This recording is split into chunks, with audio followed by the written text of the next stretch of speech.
Mummy mummy इस glass को ना टच किए, पैसा को निकालो।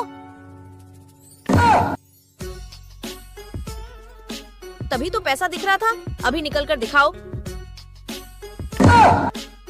अरे यार मम्मी, मैं पागल हो गया। अभी इस कटोरे से पैसा को निकाल कर दिखाओ। इस कटोरी को ना टच किया। चीकू, मैं जानती हूँ तुम उसे कटोरा के अंदर पैसा को नहीं छुपाया हो। ये रहा मेरे पास पैसा। देखो तो मम्मी, मैं क्या सच में पैसा को नहीं छुपाया? मम्मी ये गलत है। आप लोग भी वीडियो को लाइक करके चैनल को सब्सक्राइब कर देना। मैं पागल हो गया।